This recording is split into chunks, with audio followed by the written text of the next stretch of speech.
Ladies and gentlemen, welcome to episode 188 of ARP. And this is a very special episode because if you've been listening for a long time, you know that Dr. James Lane Reichenbach don't like having guests. That's right. This is my own platform, my own pedestal, my own egg crate to stand on, rant and rave, and tell you the truth as I see it. But you know, once in a while, the stars align, the planets get together in a row, the moon switches its orbit, the poles shift, and something happens in the sky. The equinox goes that way, Sagittarius explodes to the left, the black hole starts consuming everything, and lo and behold, a guest appears on ARP. Well, we have a guest for you today, and a very special guest. We have a gentleman from Florida running for the U.S. Senate. His name is Edward A. Gray. I'm very, very excited to talk to him. Really quick, I just want to let you know this episode is being done in conjunction with CPOTUS. That's the Constitutional Party of the United States, super PAC down in Florida that goes after candidates who stand by our Constitution. They go after them, they find them, they work with them, they help them, they sponsor events, they do everything you can do imaginable to make sure our Constitution is taken into consideration when it comes to our Congress and our Senate. So without further ado, and real quick, if you're really feeling generous already, we've got 4 QR codes on the side of the screen here. You can always donate crypto, or you can go to www.americanreveille.com or ar.wtf. That's real easy, ar.wtf. Hit the donate tab at the top, and please give what you can. It helps us in our daily operations. So without further ado, ladies and gentlemen, my interview with Mr. Edward A. Gray.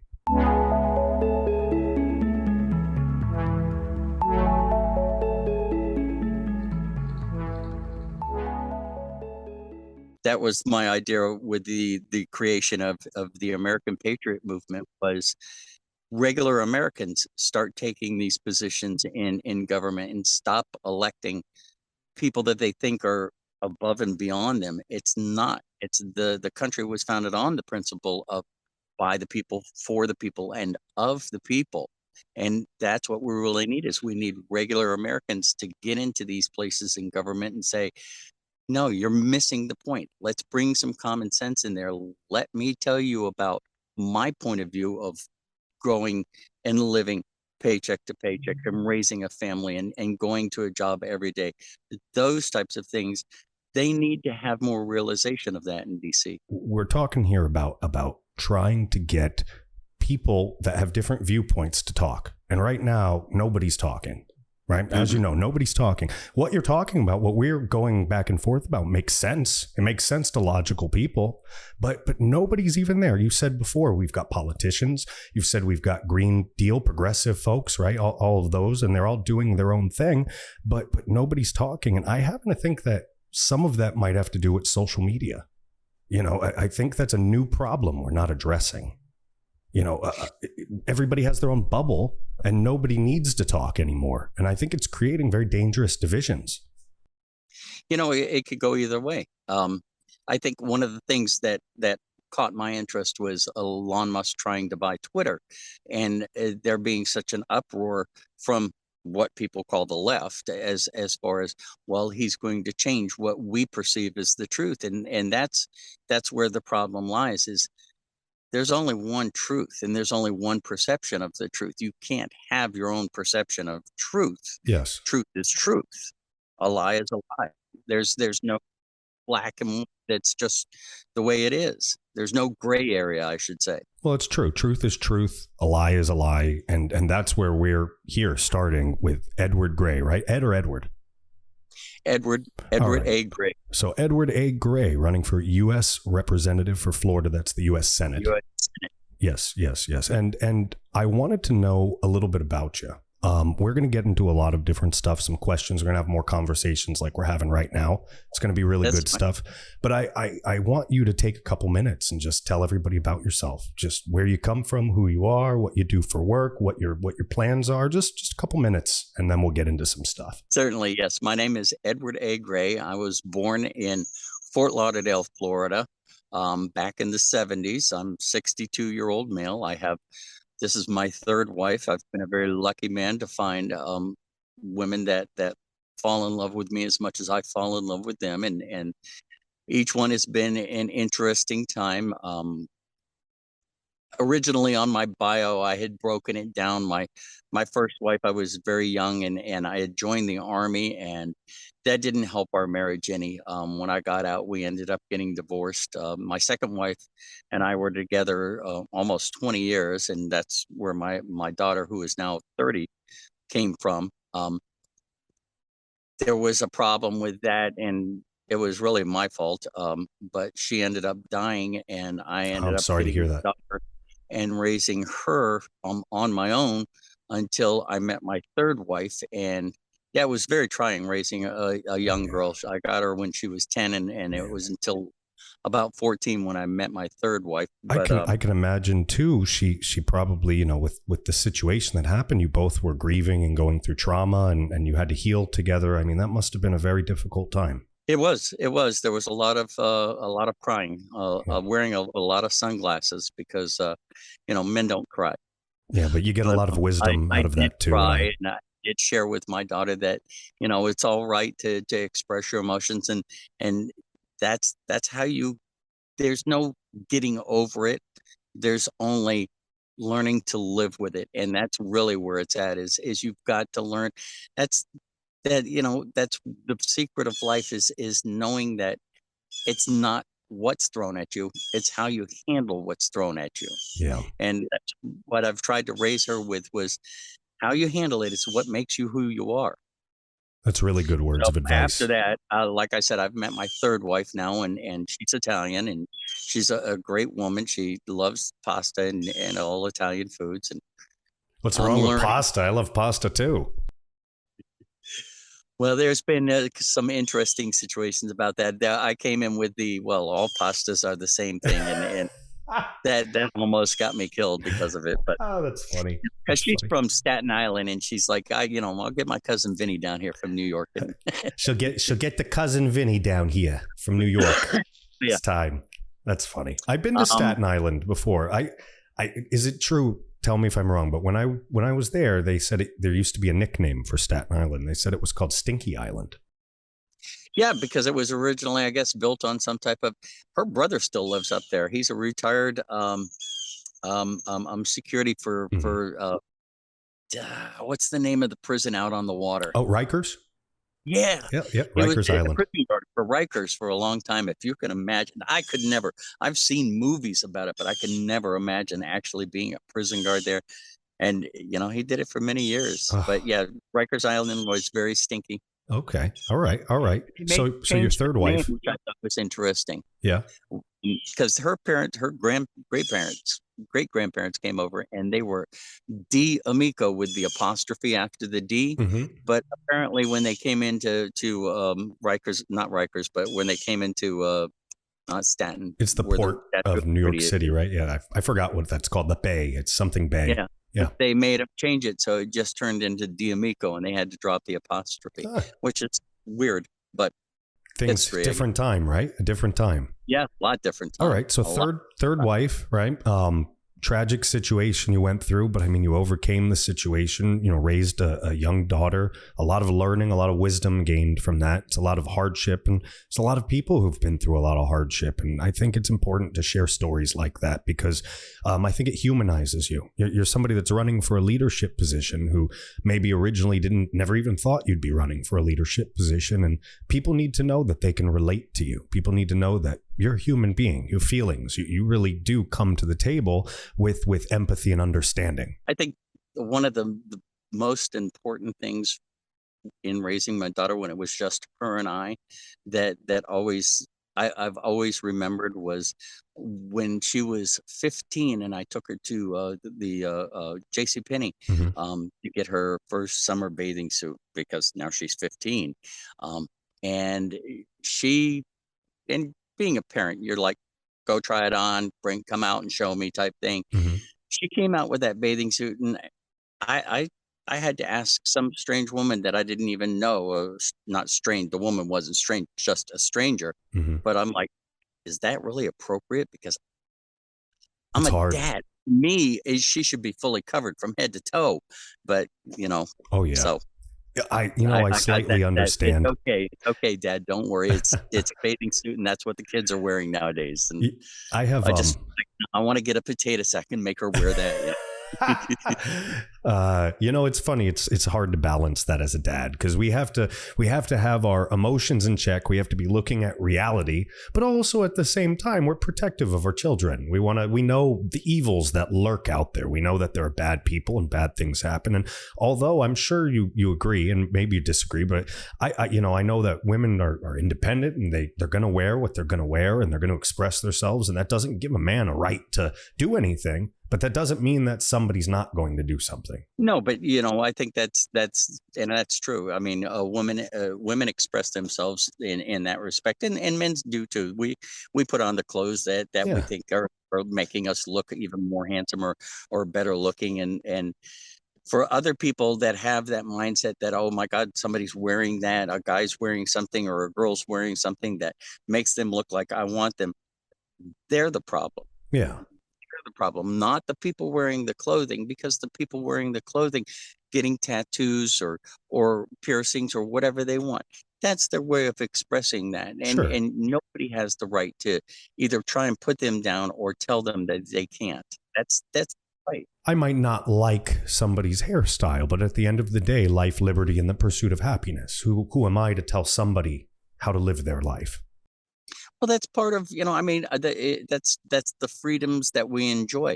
You can do whatever you want as long as it doesn't infringe on my rights. Ed, what do you consider yourself? I know that you're not a Republican, you're not a Democrat. I don't think you're a libertarian. How do you consider your views? What do you think? I'm an independent. Okay. I've always been a registered independent. Unfortunately, or I guess fortunately, however you want to look at it, here in Florida, that became a no party affiliation, which to me is important because, in my opinion, right now, I think America's biggest problem is the two-party system. We get people in office that, if it's a Republican in office, then the Democrats do everything they can to stop his agenda and screw him over, and he has to do all these executive orders, and then vice versa. You get Joe Biden in office, and the Republicans are doing everything they can to stop him and hold him back. So where's the actual progress? There is none, because every 4 years it changes. Yeah, it's just unless we keep them in there for years. And meanwhile, what's happening across the world? Going on since, God, I can remember in Carter. I mean, at least when Carter was in office, and I don't know, this is probably a little bit before your time. A little before my time, but I'm ready to hear it and learn it too. When Carter was in office, a lot of people didn't respect him because he was, of course, a Democrat. But what happened was, we were going through an energy crisis at the time, and Carter's way of solving it was turn your heater down and put a sweater on. And all Americans respected that, and they did that. Not all Americans, but the majority of Americans did, because it was our president was speaking to us. And nowadays, I mean, I don't know, Clinton wasn't, Bush wasn't, Obama spoke to the people pretty well.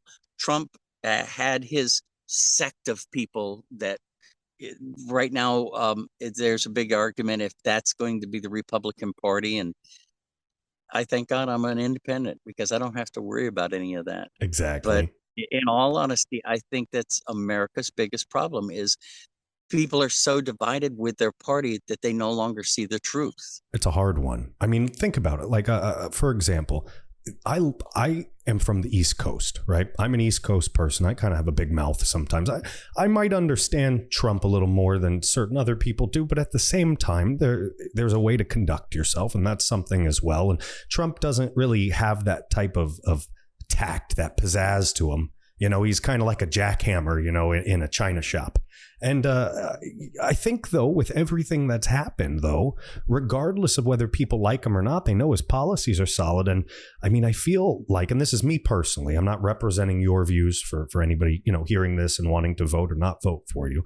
But my personal view is that with everything that's happened, with this radicalization of these federal powers, this IRS expansion, the FBI, all of these different things, they're pushing people to vote for him. They're going to, whether whether you like Trump or not, people are inclined to watch the world burn. This is how humans are wired. We're wired to find the most entertaining thing on TV and put it on. So at this point, people are going to vote for him just to see the sequel. Just to see if he does gut the thing and, put Nancy Pelosi in jail and lock her up. I mean, he's a lame duck president at that point anyway. I personally believe, whether I like him or not, he's going to run. My only hope is that if he does, he picks somebody like your governor, DeSantis, to level him out. Somebody that can express his vision, but, be like, all right, hey, stay off Twitter for today. I got this. Let's crack a beer and I got it. And I'd be happy with that. I think they tried a couple of times to get him off of Twitter. You know what? I in my time in my life, I've been to New York quite a few times, and I've met a lot of New Yorkers. And honestly, I think Trump's just a New Yorker. Yeah. And that's the way that they deal with things, is the way that he dealt with it. That's why he could say, to Kim Jong-un, my button works. And he wasn't kidding around. No. And whether people liked him or not, he definitely kept America a lot safer in a lot of respects. The countries that swore that they were going to kill all Americans and all of those things, they backed off for the longest time because he was not playing around. I was so impressed when I watched him walk over the line, the north to south, and walk over and handshake Kim Jong-un. And I think Kim Jong-un took a lot into that too. And then we have Mr. Biden. But when it's all said and done, Trump, I think, had some great policies. I think what he was doing showed a lot of people and woke a lot of people up to where our government's at and how just poor. I won't call it a swamp, because a swamp is an excellent thing. I will call it a sewer. Our government right now is nothing more than a sewer. Oh yeah. To me personally, it just seems like a lot of people that they're just trying to leech off of every cent that they can, and it's all at the expense of the American taxpayer. It doesn't feel any different than watching a movie where you see kings and queens and dukes and duchesses and the peasants. It seems like a buddy system. It seems like people, generations of people making all the money while keeping the bar very, very high and the ceiling very, very low, so people can't get up. Well, I think, and that would be one of the first things that when I get into office, I am going to do everything in my power to push for is term limits. If we have to have term limits on a president, why don't we have term limits on anybody else in government? We have people in there that have been in there 30, 40, 80, 60 years, 40 years. I think 40 years was the highest, but still, they can't tell me at that point that they actually understand the people, because they're living on a different thing. And then another thing about that too is, why is it that the federal government is paying our people that represent us in the Senate and Congress? Shouldn't that be paid by the states themselves? I would think so. Think about it. If the states were paying our congressmen and paying our senators, then we wouldn't hear about, well, they've got these 401ks and they've got these retirement plans and they've got this and they've got that. That makes sense. It should be the state and not the federal government, because that's where the government gets this idea of, well, we're just going to keep branching out and become more and more expanded, instead of, okay, we need limited government, and this is one of the ways to ensure that we get that. So as somebody running for U.S. Senator, you're willing to say right here, right now, you are willing to vote for term limits and abide by term limits on yourself? Certainly. I don't want to go for any more than one term if I have to, if I'm really showing that there's a big change or difference coming. Ed, what do you do for work? What'd you do for a living? Well, you know what? I started out as a union painter. I worked at Turkey Point Nuclear Power Plant and was doing sandblasting for probably the first 5 years of getting into the working field. I was 18 at the time. I worked really quickly into a foreman on the job, and we did Turkey Point. We did Port St. Lucie. I learned all about how safe nuclear is and why you got to wear the little tag. And if it goes off, that's not a good thing. And you just have to, you have to respect it just like anything else. After that, I joined the Army, and I had a recruiter that told me, you know what, this is the last year that you can become a Green Beret, which was a total lie, but he got me in, and I actually I only spent a year in there because I have a broken leg. When I was a teenager, I was on a motorcycle and I pulled out in front of a Lincoln Continental Mark 6 that was doing 55 miles an hour. It threw me in the air and threw me from the intersection about 45 feet. Oh my So gosh. I broke both my tibia and fibula. I spent a year in the hospital in about 6 different operations, and they're like, "Oh, you're never going to walk." There was actually a point there where they were going to have to amputate from the knee My down. gosh. So I joined the Army to prove to myself that that wasn't going to happen. And I went through all of the basic training courses. And my first duty station, I was proud to say, was the 2nd Armored Division, 1st of the 41st over in Fort Hood, Oh Texas. man. When I went into doing airborne, and because I wanted to be airborne, a doctor reevaluated my leg and said, you know what? If that re-breaks, the Army's going to have to pay for you for the rest of your life, and that's not fair. So they gave me an honorable discharge. Well, So I mean, that still makes you a veteran. I appreciate your service. At any point well, during that I time, you appreciate could have been that. drafted. Something could have happened. You did sign the dotted line for your life. Yeah, and you know what? The oath never ends. Yep. You took that oath to protect and to serve, and I still believe that to be 100% true.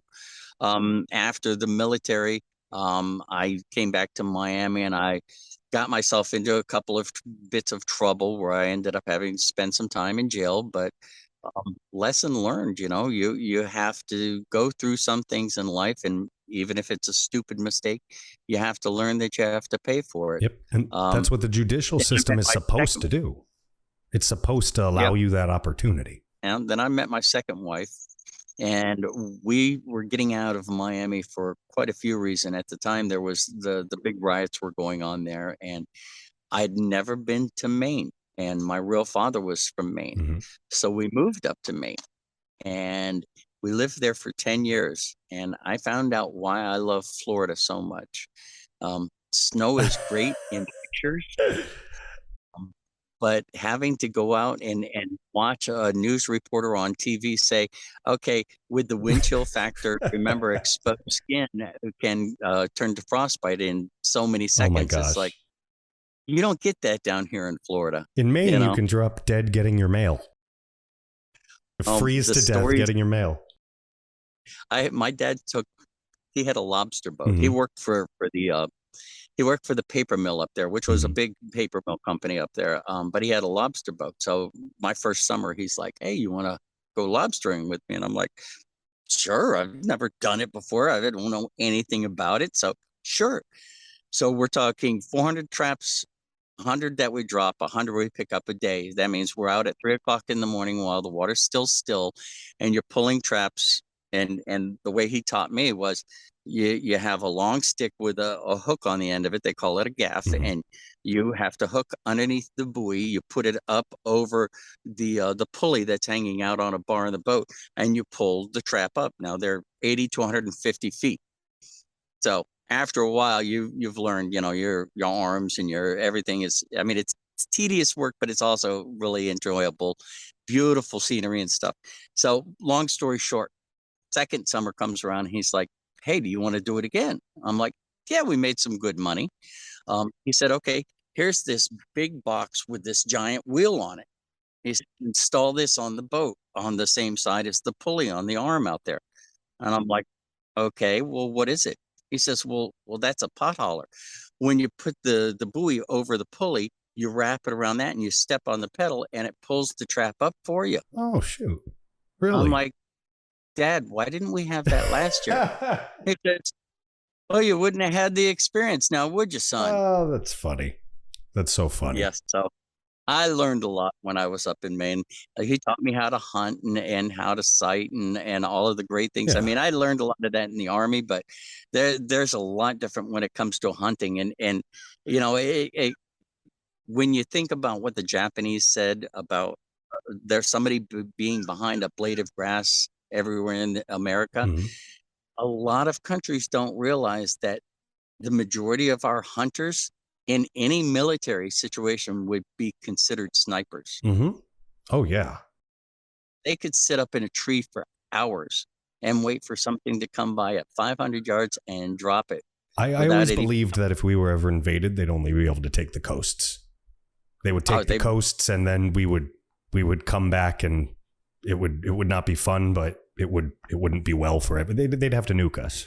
I mean, just well, it would definitely start in the cities because they couldn't go into the countryside and come back out. No, that's what I mean. They could get to the coasts, but they're not coming much further than that. Right. And then they're going to get blockaded by our own Navy. So it's very complicated.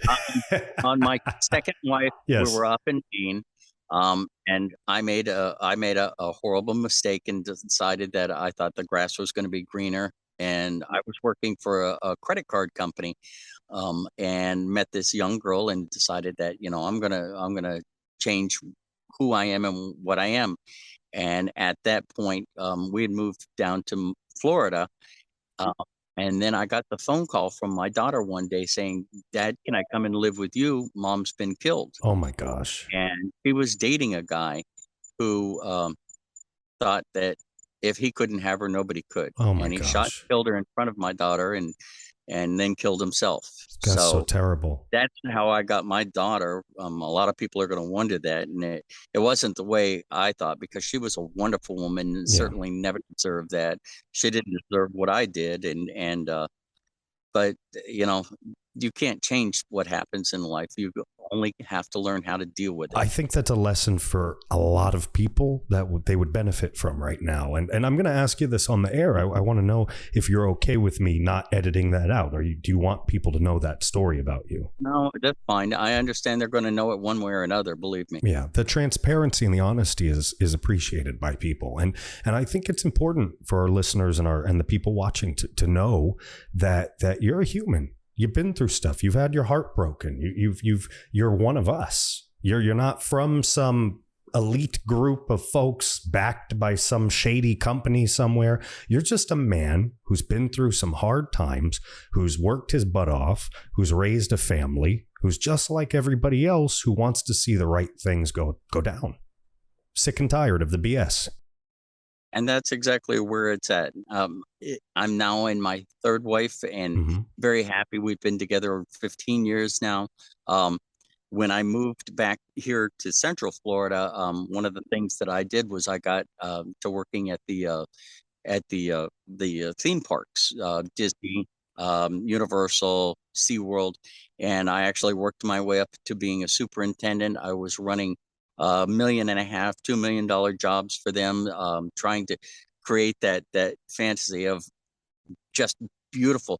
It's always been interesting to me. Disney was one of the greatest things. I don't know if you know anything about Disney, but they have an extravagant tunnel system underneath. I've heard about that. They do. They've got call centers and they've got medics and they've got cafeterias, but every tunnel takes you anywhere. But one of the greatest things that I always thought was, if you go to Disney at night, around back, there's like 8 different gates, and sitting at each gate is trades of everything from carpenters to plumbers to you name it.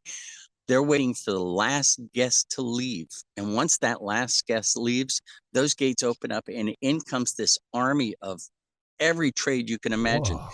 By 7:00 in the morning, they're completely gone and you never knew they were there. So they're just there to make the park perfect again. Every night. Huh.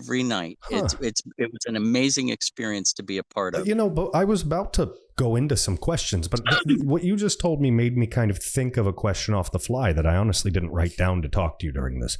How do you feel with all of the news that comes out about so Disney being by itself is amazing, right? There's amazing tunnel system. There's all these great technologies. But as we've seen recently, a lot of large companies, including Disney, seem to have some influence on the international scale from China. I've noticed that there's been a lot of things going around where whether it's the basketball teams here or the shoe manufacturers or even Disney, they seem to cater a certain way to different countries and treat us a certain way. And it almost seems like because of the money, they're allowing influences to come in and almost influence us here. And I wanted to know how you feel about that. Do you think there's a separation? Do you think there's a corporate Disney and then just a regular Disney where people work there and don't really realize what's happening on that larger scale? Or, there's a lot of things that seem to happen within Disney, almost like it's its own country, I would say. So I would ask you just for a short synopsis of what you think on the national scale. Is Disney good for this country or bad? I think that what's happened with Disney and what's happened with a lot of companies and corporations out there is they've followed the trend. And right now the trend is woke. And when they realize that that's not really the correct way to go, Disney, just like any other company, should not be in politics. That's not their place. To take Aunt Jemima off of a pancake box is dumb. I'm sorry. That's the same in the same respect as pronouns. I don't believe that there's a need for any of that. I think that that's just another fad that's going to end. But when it comes to China, I still go back to what Trump had said, and not that, I appreciate it, and I did vote for Trump. I also voted for Obama, but I believe that what he said was right. China is one of our biggest threats, and people don't realize that. What got me, I think one of the biggest things that got me was at the very beginning of the pandemic, to hear people say, well, we don't have medical equipment. We have to wait for it to be shipped from China. Yeah, that was rough. To me, that was one of the most devastating things. The fact that they were supplying with arm masks and many other medical equipment that we have the ability to make right here in America is just preposterous as far as I'm concerned. It's to the point of insulting. I mean, if they were to just cut us off, what would happen? Exactly.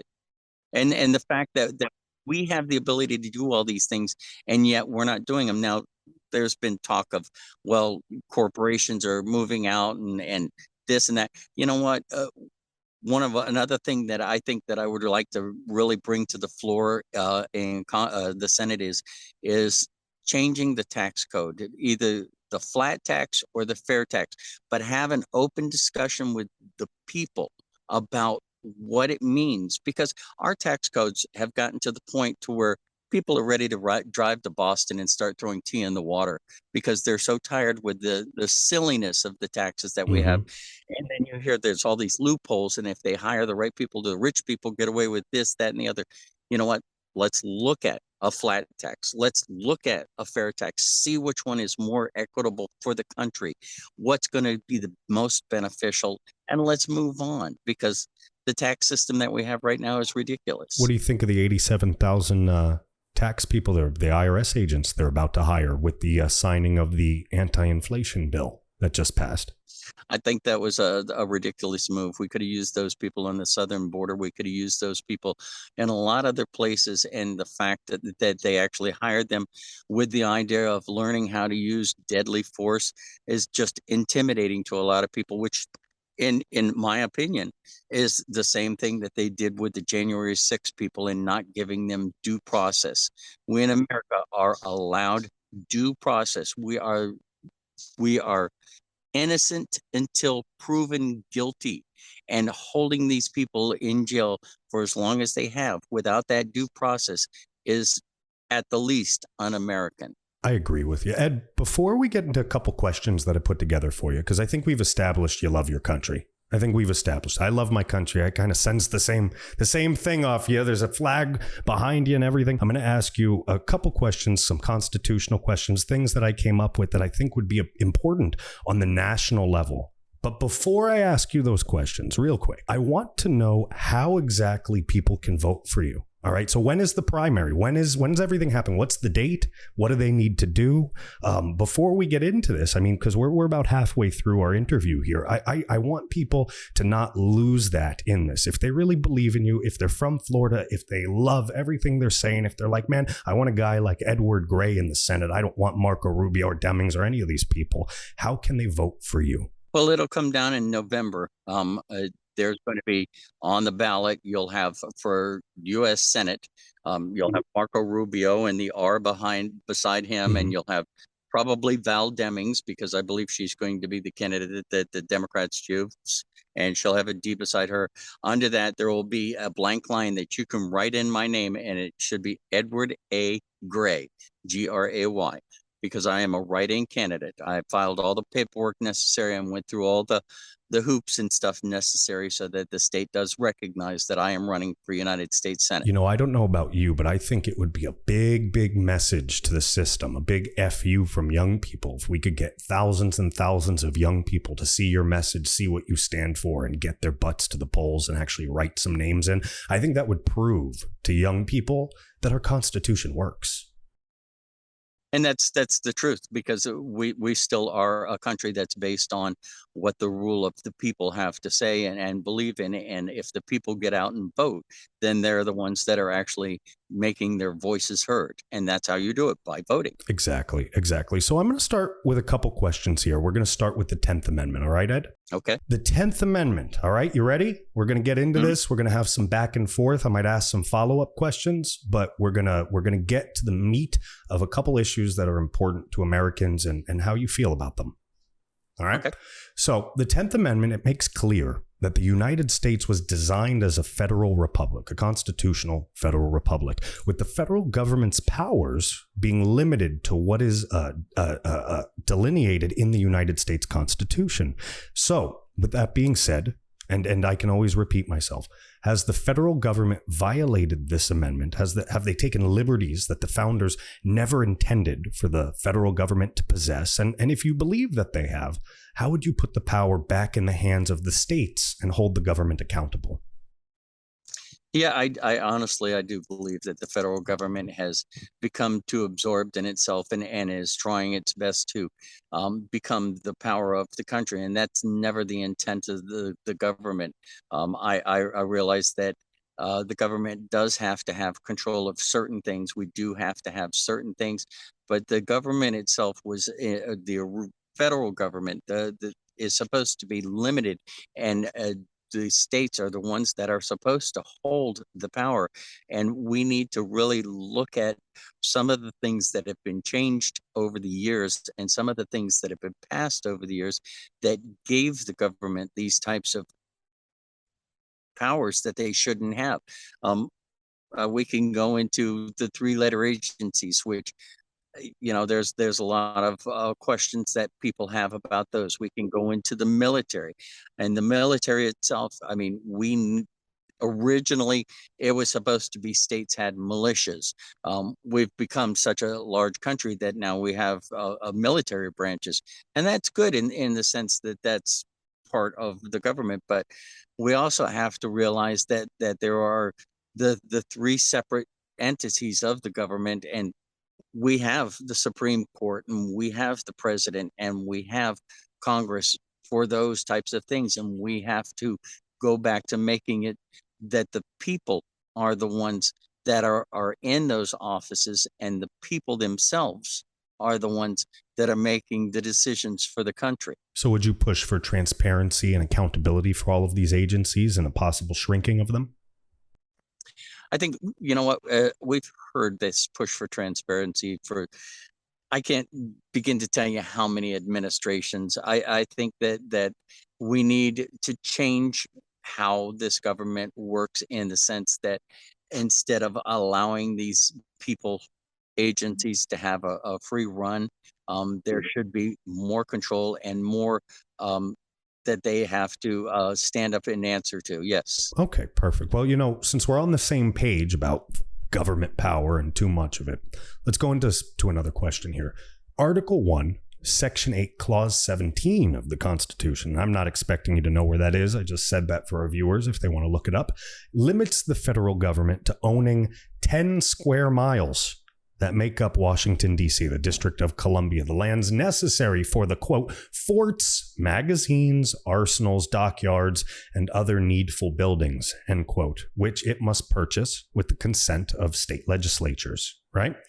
So, once upon a time, Hillary Clinton brokered a deal to sell access to 20% of the U.S.'s uranium reserves to Russia, okay?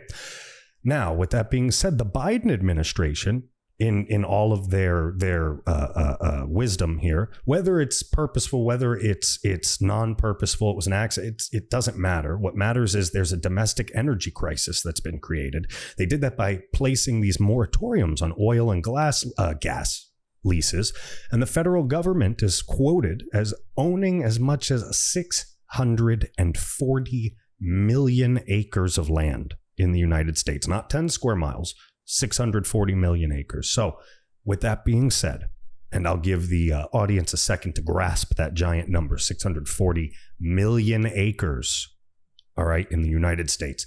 Is the federal government's land grab constitutional? And if it isn't constitutional, what would you do to address the federal government's taking of state lands and violating the sovereignty of the states that those lands are supposed to belong to? No, I don't think it is constitutional, and I would definitely want to look into, fight, and change that. I think the states should be responsible for the states, and that includes their land. If they've been turned into parks, if they've been turned in or not been able to drill, I think that should be up to the states to decide that. That shouldn't be up to the federal government to make those decisions. In an example, I will never okay drilling offshore. After the fiasco that we had, where they were drilling so deep that they had no way of turning off a pipe, that will never happen again as long as I have the ability to say something about it. Would you be okay with drilling in Alaska on land? You know what? That goes back to Alaska. I remember that the Alaskan governor came along and said that, you know what, we could supply all the oil that this country needs if the federal government 300 years of oil in Alaska. It's something like 200 or 300 years of oil in Alaska. It's a lot. Yeah. And it's ridiculous because it's through all of what he thinks he's doing is right, which is what the progressives are controlling right now. This is not the correct way to do it.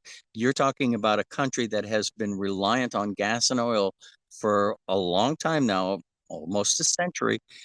To be able to say, okay, everybody's going to be taken off, that's preposterous. That's ridiculous and ludicrous in so many ways. You have to have some type of viable way of changing things over, something that is shown to be proven. And we're not at that point yet with our backup systems, our electrical grid, with wind power and solar power, etc. There's a lot that still needs to be done.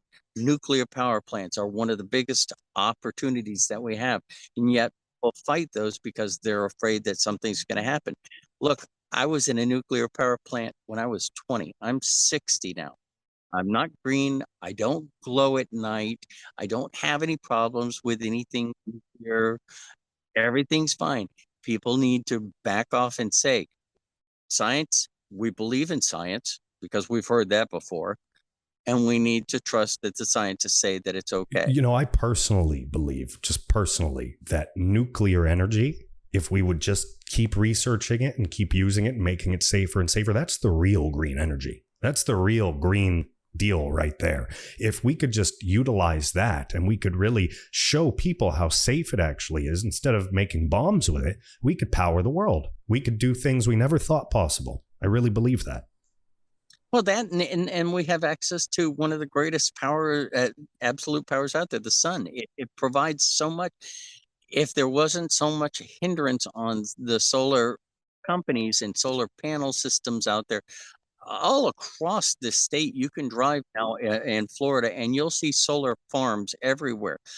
And that's a beginning, but we're nowhere yet ready for everybody to have an electric vehicle and everybody to be able to depend on the system yet. It doesn't make sense. We need more research to ensure that we are capable of making that transition. Sure. Well, while we're on the subject of nuclear power and still talking about what we're talking about before we go too far off the grid here, we talked to you, no pun intended. We talked a second ago. I said Hillary Clinton, once upon a time, she brokered a deal.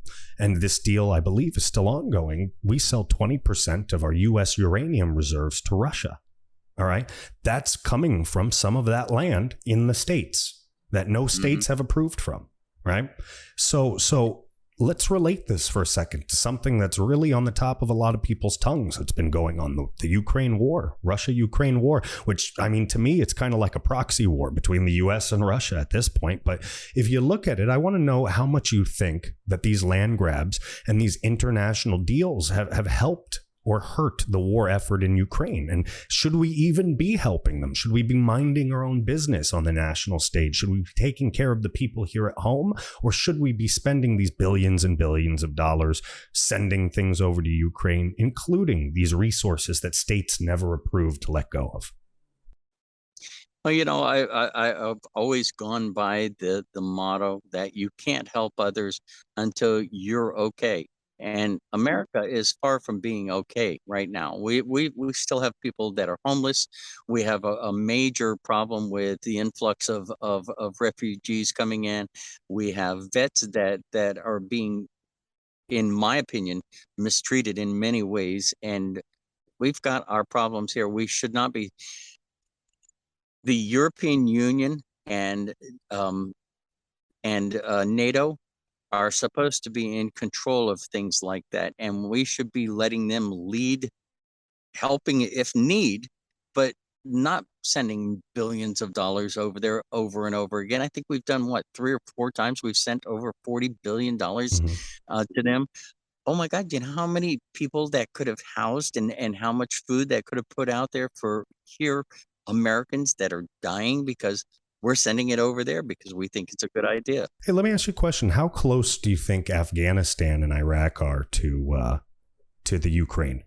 It's not that far, I would say, right? It's right up the street, kind of. A couple countries over. They're same continent, I think. Don't you think? And you could say yes or no, or respond to this however you want. But I'm coming with this one off the fly. But don't you think those billions and billions and billions of dollars of military equipment we just left there for the Taliban could have went to much better use in Ukraine, and we could have used our tax dollars for something here at home?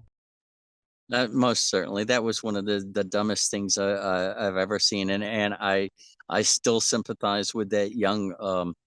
What was he? Was he a major? I think he was with the Marines that said, Stu we Scheller. need to answer that, but then he lost everything because he actually spoke out because he didn't go through the chain of command, and agreed. In the military, you have to follow your chain of command, but what happened there was a complete debacle in so many ways, and we should not be leaving. We just outfitted an entire army. I agree. What we did, we left all that equipment in Afghanistan. So if there's another scuffle in that area, when we get down into that area, we can expect that we're going to have a hard fight this time. It won't be an easy one. Not that any of the wars were ever easy or any of our conflicts were ever easy. So don't let people think that I'm saying war is easy, because it's not. But I'm just saying that it's not going to be. It's going to be a lot harder because we gave them some of our best equipment, and that was the stupidest thing. And there's still. Do you know there's still people over there? Yes. That are American. Yes, it's something we all try to get out. Nobody hears about it. How can that be? Yeah, hundreds of Americans and thousands of people that helped us still being hunted by the Taliban, and yet nobody hears about it. And it makes me angry to think that that's the way it is. Mm-hmm. And really quick, let me just throw this out there since we mentioned Stu Scheller. Shout out to Stu Scheller big shout out to Stu Scheller, senior connection on my LinkedIn, one of the people I talked to on there. So thank you for what you do, and thank you for what your son did. Hoo-yah. All right, let me really quick, let's take this back home since we're talking about bombs and guns and war. Let's take this back home for a second. All right. We're going to take this to some Second Amendment talk. And that's something a lot of people are interested in. Many Americans, most Americans are gun rights advocates. We all want to make sure we're protected here. Our country was founded on this. This is something that most other countries, they don't even understand. They can't comprehend it because their country wasn't founded on a bloody revolution where people were taking their rights away. It just wasn't. So now that we're at that part, all right, our laws that infringe upon the rights of the people to keep and bear arms, like red flag laws, like we mentioned earlier, the ones that Rubio voted for, arbitrary age restrictions and limitations on what arms an American citizen is permitted to own, do you find that to be constitutional? And if so, When elected, how would you address laws that unconstitutionally, infringe upon people's Second Amendment rights? I think the Second Amendment is quite clear. People have the right to keep and bear arms. And if you look at the three different sentences in there that are separated by the commas, each one is a different meaning. We're supposed to have a militia that's supposed to be regulated by the states. The people are supposed to keep and bear arms is another one which shall not be infringed. In my opinion, all gun laws need to be dropped. We don't have any right to hinder law-abiding citizens. Now, a lot of people say, well, we should keep the registration and shouldn't this and shouldn't that. You know what? When I lived in Maine, you could go into a gun store and buy a gun. You didn't have to fill out any paperwork. This was back in the 80s. And it was okay because everybody was hunters. There are 700 million, I think it is the number that we have as far as hunters in the country. I think it's a lot. It's a large majority. I think you might have an extra zero on that, like 70 million. There's a very large number because there's 300 million. Yeah, I would have to pull up the numbers, but I know it's a huge number. Yeah. If we were the problem, as far as that's concerned, because I have a CCP. I have my concealed weapons permit. Here, I've got my weapons. I've got my AR and all of those things. If we were the problem, people would know about it. We're not the problem. And then the other argument is, well, it's because your guns are stolen. Well, you know what? We take care of our guns, and it's very rare that our guns are stolen. You're going to find that most of the guns are shipped in from other countries, and they're bought. Like they found there was shipments that came into the port here in I think it was here in on the East Coast, that they found a shipment of guns in in one of the shipping containers, and that was getting ready to go to New York. So at this point, what we have is all these laws that are restricting law-abiding citizens and making it so they're unsafe to walk on the streets, while criminals who don't obey laws can go out and shoot up. One of the stupidest things to me, in my opinion, was to ever put a building and put gun-free zone on it. That's like saying, I'm a target, please come in here, because nobody's going to shoot back at you. All Americans deserve the right to defend themselves. And if we remove these gun laws and allow people to carry, you know what? You're going to find a lot less of this type of stuff ever happening anymore. I think that makes a lot of sense. I'm going to ask you a question, though, relating to what you just said. A lot of folks who are even on the 2A side have had this interesting point of view in regard to social media, because we're living in this different time, right? Social media has changed a lot of the way that society functions. And this might be a little difficult question, but I don't ever hear anybody asking it. And I think it's very important. It's a very difficult one for even myself to answer, because I agree with everybody's right to bear arms, but it's true. Social media has made a lot of difference. And I think maybe it needs to be studied more, but I think this question needs to be asked. So do you agree or disagree with checking the juvenile social media history of an 18-year-old making their first ever firearm purchase as part of the background search procedure? Why or why not? Well, if we went the way that I was saying, then there wouldn't be any question about that, because we wouldn't be having background checks. Okay. A lot of people feel more secure with the background checks, and I can understand that. I can understand if we were going to keep the background checks, that we should have a national register for all of them. And if we're going to go that far, then if you're in one state and you are approved to get that permit, then that should cover you for every state.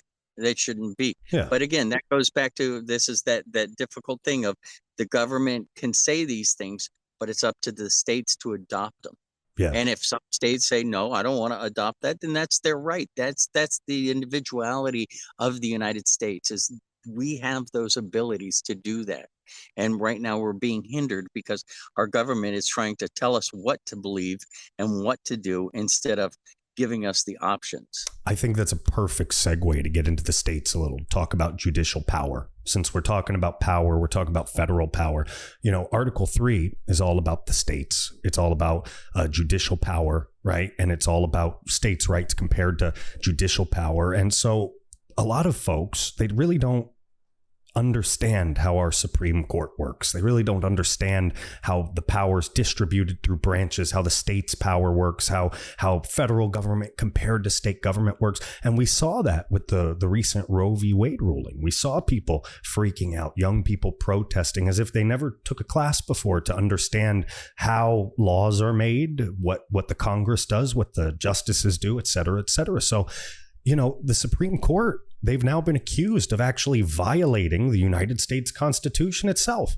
So my question to you is, do you believe that the Supreme Court's decisions, any decision, right, any decision at all, whether it's Roe v. Wade or something else, do you believe that the Supreme Court is the final say in the land? And do you believe we should follow the constitutional process when making laws in this country? And if so, how would that benefit or disadvantage an American? No, I honestly do believe that the Supreme Court is the final say when it comes to final judgments on our judicial system. Every state has that ability to go through their circuit courts, and even they have their own state Supreme Court systems. But when it comes to that final, if it's such an important issue that it makes to the federal government Supreme Court, that should be the end of it. What their decision is should be the end of it, because that was part of the 3 tiers that were set up so that we had that power separated but concentrated in DC. And as far as the Roe v. Wade thing, I would be happy to answer about that if you'd like. Sure, go ahead. Okay. I personally am pro-life. I believe that everything is there for a reason. And to me, I think one of the biggest issues that people are missing of this my body, my choice thing, it wasn't your body alone the night you got pregnant. And the Very fact true. that if you decide to have that baby and you can't pay for it, the state's going to do everything they can to find the partner that helped you get pregnant and have that baby. So it's not my body, my choice. You know what? You want to get a heart operation, or if you want to get Botox or whatever, that's your body, your choice. But when it comes to making a child, 2 eggs can't make a child. 2 sperms can't make a child. It takes 2 consenting people to come together to make a child, and it should take 2 consenting people. Now, my wife said, well, in that respect, what if they both said that they wanted abortion? I think an abortion is wrong. I think there's so many other avenues. But you know what? In America, that's your choice. And that's something they'll have to live with. I'm not going to tell you what I think you should do, because I'm not God. I have a very similar belief. You know, I feel like I feel like the founders were very smart. Let's put it like that. They designed this country in such a way that a bunch of people that didn't agree back then could get along and function together. I mean, they knew. When you read the constitutional papers that go along with the Constitution, when they wrote all of the different, I think there's 58 or 59 papers, they talk about how they didn't want people from the states to come vote in Washington because they didn't want gunfights to break out in Washington over voting, because we never got along. That's what these young people and all these people that have forgotten history, they don't remember. We never agreed on everything. The Constitution is built in a way that allows a patchwork of states with differing views to work together. So for me, I also am pro-life, right?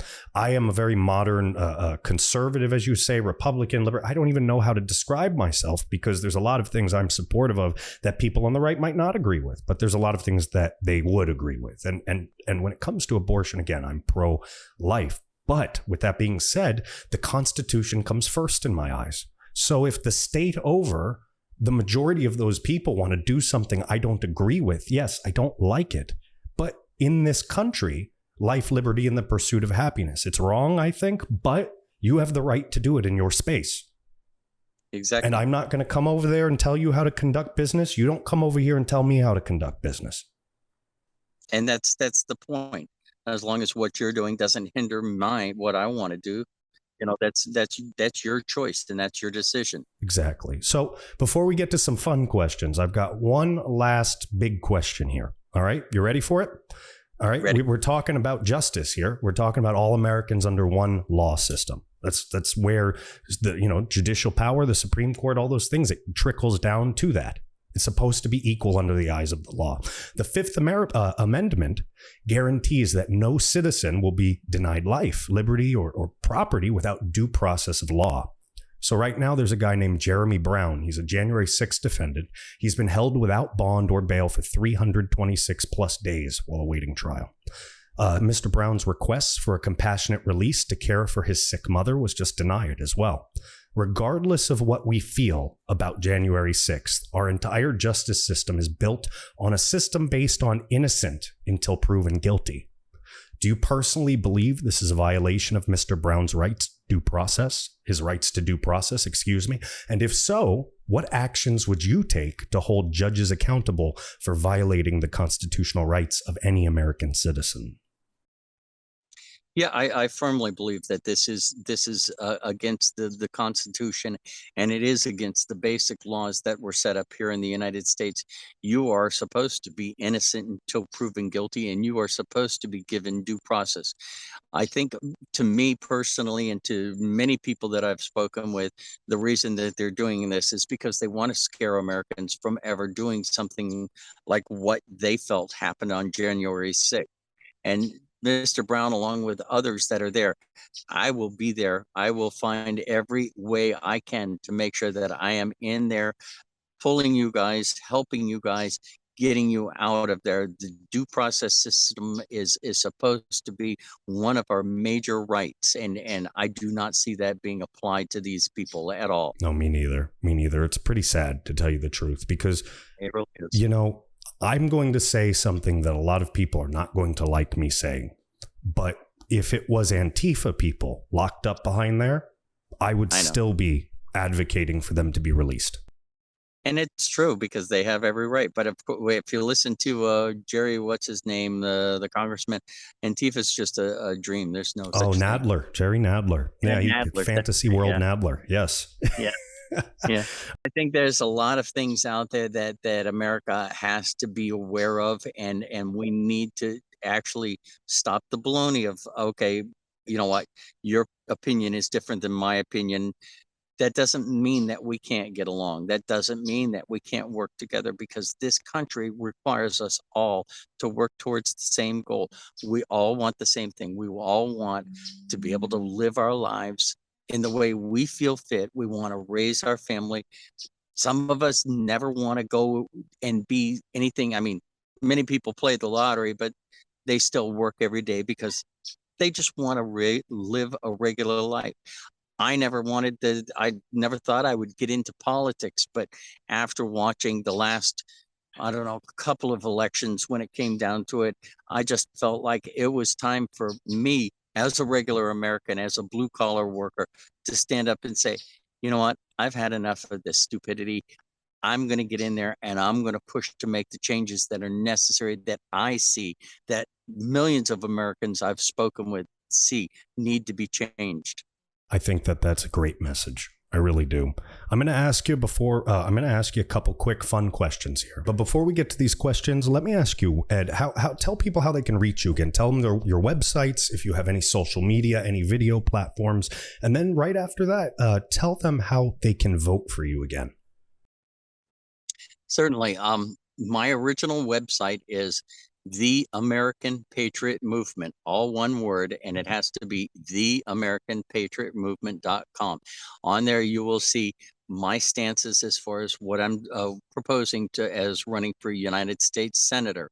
But again, it's theamericanpatriotmovement.com. You can also reach me through my email, which is edwardforsenate@yahoo.com. I'm on Facebook, Edward A. Gray for U.S. Senate. I'm on Rumble, as same thing, Edward A. Gray for U.S. Senate. I'm on YouTube, same thing, Edward A. Gray for U.S. Senate. I'm on MeWe. I'm on Twitter. Everywhere. I'm on as many social media platforms as I can handle. Oh, yeah. And trying to get the word out of who I am. On Twitter, I think I'm not under Edward A. Gray. I'm under Enforcer 34758. Ah, Old handle, that's but all right. It's a good handle. It's a good yes. handle. It's better than mine. Mine's uncensored AR. Oh, and Gab. I use Gab a lot. I like Gab. It's very nice. I like it.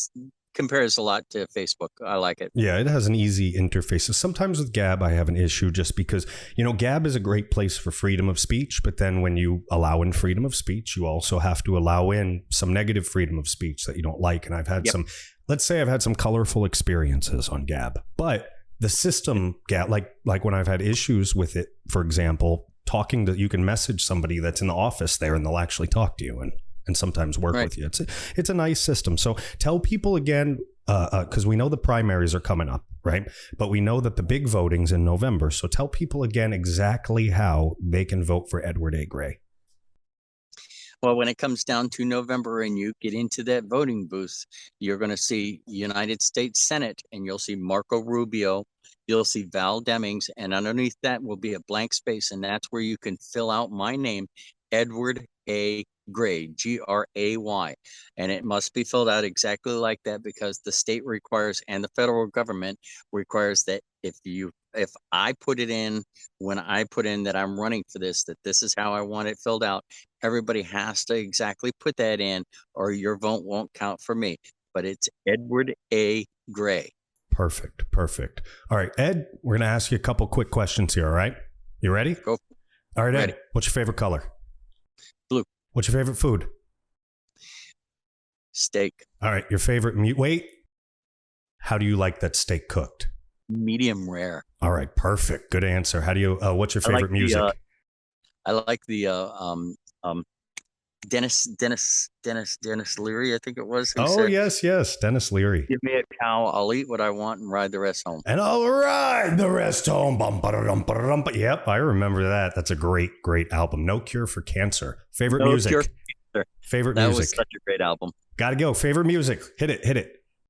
Van Halen. I'm rock and roll, but I also love country. All right. Hell yeah. A little bit country, a little bit rock and roll. Any talents we don't know about?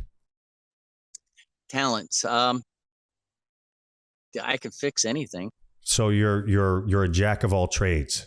Jack of all trades, yeah. All right. Jack of all trades. Raising children. I think that was another big talent that I have. That's a big one too. That very much is. It takes a lot of work. It's not, it's hard for a woman and for a man. Karaoke, yes or no? I love karaoke. Beer, whiskey, wine, or tap water? Beer. All right, beer. And you said you're married? Yes. 3 children?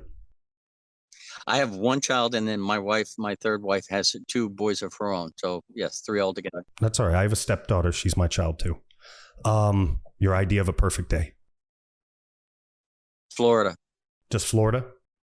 Oh my God, Florida. What do you love about Florida? From the sunrise to the sunsets, an hour each way, you're at any beach you want. I mean, there's just so many things. If you want to fantasize and go to the theme parks, if you want to go back into time and go to St. Augustine or other antique places, Coral Castle, which I don't know if anybody's ever heard of that, but I loved Coral Castle growing up down in southern Florida. That's awesome. There's just so much here and so much to do. Fruit and vegetables and just everything you could ever want is right here. And in all honesty, we have one of the greatest governors that any state could have. Oh yeah, Ron DeSantis. Yes, sir. Yeah. So I would say it's safe to say that Edward A. Gray loves Florida. Edward A. Gray learned a long time ago that Florida is his home. Edward A. Gray, you've done a lot. You've done a lot in this world. You have a lot of life experience, from lobstering to being a union painter, a Disney superintendent. You're honorable discharge from the U.S. military. You're a real life human, just like me, just like all the people listening here. Edward A. Gray is a real life person with real world ideas running for the U.S. Senate. Ed, thank you so much for coming on here and spending time with us and letting people get to know the real you as a person, as a human. And I thank you so much, sir, for giving me the opportunity to be able to speak with you and to be able to speak to everybody out there. Again, this is, to me, very important. We have one country and we have this chance to change it and take it back to the way that we all feel that it needs. And we all have to work together to do this. We love this country, all of us. I don't care if you're a Republican, a Democrat, an independent, progressive. You know what? Let's get rid of the labels. We're all Americans, and we all want to be able to stay free. Let's do this, people. We're all Americans and we all want to stay free. A powerful message. Edward A. Gray, thank you so much. And I hope you have a great evening in beautiful Florida. I see that fire going. I see it's nice and dark behind you, but that fire is lighting up beautiful Old Glory, nice and bright. God bless, sir. Thank you, sir. Thank you. Ladies and gentlemen, I'd like to thank you so much. I found this to be a very insightful, a very special episode. I connected really well with Mr. Edward A. Gray. He seemed like a really, really great guy, and I liked his ideas. I liked a lot of the things he talked about. And though we didn't see eye to eye on everything, I mean, most things we did, but not everything we see eye to eye on. We do agree on one thing. We agree on a lot of things, but we agree on the fact that we should be able to have these differences and still come to the table and make something happen. And you know, folks, I believe the only way we'll ever do that, the only way we'll solve our problems is through the U.S. Constitution. At the end of the day, we didn't get along back then and we don't get along now. Our founding fathers designed this system, designed this country to stitch together a bunch of people that didn't necessarily see eye to eye so we could work together and make this the great nation it is today. If we get back to basics, maybe, just maybe, we'll be able to restore this country to the superpower it once was just so recent ago. Folks, I'd like to thank Edward A. Gray for coming on the show. I'd like to thank the Constitutional Party of the United States, CPOTUS, that's cpotus.org, for putting us up to this. I'd like to give you some contact information for Edward A. Gray. You can reach him at edwardforsenate@yahoo.com. That's edwardforsenate@yahoo.com. You can also find out anything you want about him at www. Now, anything you want, not meaning maybe his personal life, but his views, everything that you need to know about his standpoints, what he stands for, what he's going to do for you in the U.S. Senate in Florida. All right, ladies and gentlemen, you can find him at www.theamericanpatriotmovement.com. That's the American Patriot Movement. Sounds and spells just like it sounds. theamericanpatriotmovement.com. Twitter, Enforcer34758. You can find him all over most social media at Edward for U.S. Senate. Ladies and gentlemen, you can find us at Uncensored AR all over the internet. You can look up this podcast, the audio version. Just type in ARP anywhere podcasts are found. That's Apple Podcasts, Spotify, Deezer, wherever the hell you're going. I can't even imagine bringing up Deezer. Who listens on Deezer? It's like one guy in France listening on Deezer, okay? Whatever you're listening, iHeartRadio, we're there too. Anywhere you're listening, okay? ARP.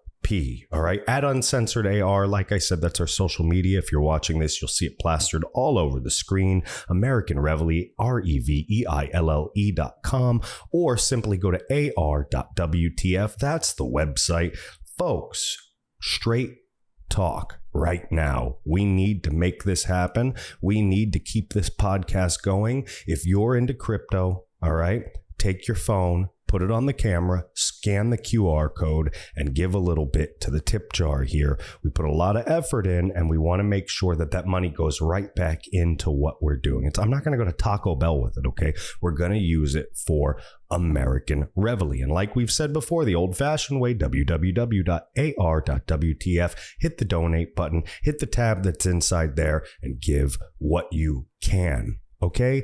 Folks, this was an awesome episode. I really, really enjoyed it. I hope you did too. I hope it was very, very insightful. I wish Edward A. Gray the best of luck. He told you how to vote. Now make sure you get out and exercise your God-given constitutional rights. Folks, this has been episode 188 of American Reveille Podcast. That's ARP, episode 188, and I will see you next week. Bye.